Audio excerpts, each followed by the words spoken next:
بحیثیت اداکارہ مقبولیت حاصل کرنے کے ساتھ خود کو بہترین کلاسیکی رقاصہ ثابت کرنے والی دراز قد اور دلکش خد و خال کی مالک نشیلی آنکھوں والی فردوس کا اصل نام پروین تھا، مگر علی سفیان آفاقی نے اپنی کتاب فلمی الف لیلا میں لکھا ہے کہ وہ کوثر کے نام سے مشہور تھیں۔ رقص و موسیقی کی تربیت ورثے میں پانے والی اور اپنے دور کی مارلن منرو کہلانے والی اداکارہ فردوس 4 اگست 1947 کو لاہور کے شاہی محلے میں پیدا ہوئی۔ اس زمانے کے دستور کے مطابق فلم ساز اور ہدایت کار نئے چہروں کی تلاش میں شاہی محلے کے چکر لگاتے رہتے، کیونکہ اس بازار سے وابستہ لڑکیوں پر انہیں بہت زیادہ محنت نہیں کرنی پڑتی تھی۔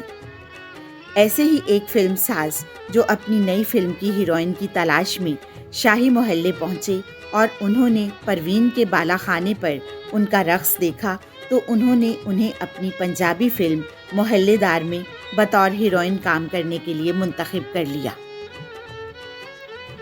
پروین نے بھی برائے نام معاوضے پر اس فلم میں کام کرنے پر آمادگی ظاہر کر دی۔ اس پر چند نغمے فلم بند ہوئے، مگر یہ فلم مکمل نہ ہو سکی۔ اسی دوران پروین پر فلم ساز کیو ایم زمان اور ہدایت کار منشی دل کی نظر پڑی، جنہوں نے انہیں اپنی فلم گل بقولی میں ایک چھوٹے سے کردار کے لیے منتخب کیا۔ یہ فلم 27 اکتوبر 1961 کو نمائش پذیر ہوئی۔ گل بقولی ناکامی سے دوچار ہوئی تو پروین بھی پس پردہ چلی گئیں۔ کچھ عرصے بعد انڈیا سے آئے ہوئے مشہور شاعر، مصنف اور ہدایت کار نقشب نے ایک فلم فانوس بنانے کا اعلان کیا۔ انہوں نے اس فلم میں ایک چھوٹے سے کردار کے لیے پروین کا انتخاب کیا۔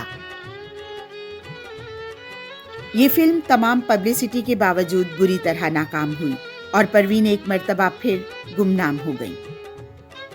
مگر پروین کی قسمت کا ستارہ ابھی ڈوبا نہیں تھا۔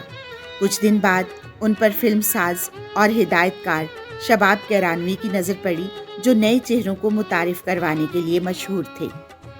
انہوں نے انہیں اپنی فلم انسانیت کے لیے منتخب کر لیا۔ شباب کیرانوی نے اس فلم کے لیے پروین کو فردوس کا فلمی نام دیا۔ یہ نام انہیں ایسا راس آیا کہ انسانیت کی نمائش ہوتے ہی فردوس بھی فلمی دنیا کی ضرورت بنتی چلی گئیں، اور اب آہستہ آہستہ انہیں فلمیں ملنا شروع ہو گئیں۔ اس فلم میں مرکزی کردار زیبا اور وحید مراد نے ادا کیے تھے، اور فردوس کے حصے میں پگلی کا ایک چھوٹا سا کردار آیا۔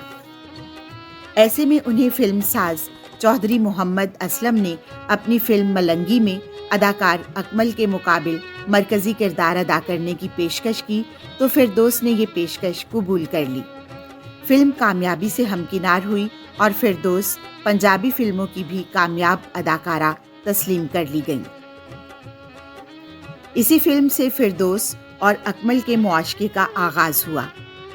ان دونوں نے پے در پے کئی فلموں میں کام کیا، جن میں بیشتر کامیاب اور مقبول ہوئی۔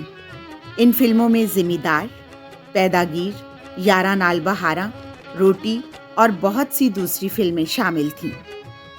دونوں نے شادی کر لی، مگر اکمل نشہ کے اتنے عادی ہو چکے تھے کہ وہ 11 جون 1967 کو اپنی زندگی کی بازی ہار گئے۔ اکمل کے بعد فردوس نے فلم ساز شیخ نذیر حسین سے شادی کی، مگر یہ شادی بھی جلد ختم ہو گئی۔ اس دوران وہ فلموں میں مرکزی کردار ادا کرتی رہیں، خصوصاً پنجابی فلموں پر تو ان کی حکمرانی تھی۔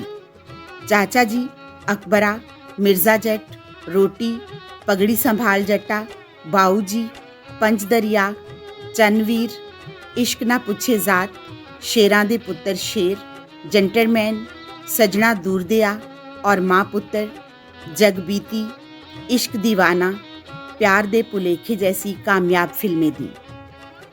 لیکن فلم ہیر رانجھا میں ہیر کا کردار نبھا کر فردوس نے لازوال شہرت حاصل کی۔ کہا جاتا ہے کہ اگر وارث شاہ بھی فردوس کو دیکھتے تو بے ساختہ کہہ اٹھتے کہ اس کردار کے لیے فردوس سے زیادہ موزوں اداکارہ کوئی نہیں۔ ہیر رانجھا 19 جون 1970 کو لاہور میں نمائش کے لیے پیش ہوئی، لیکن آج بھی فلم بین اس فلم کے اثر سے باہر نہیں آئے۔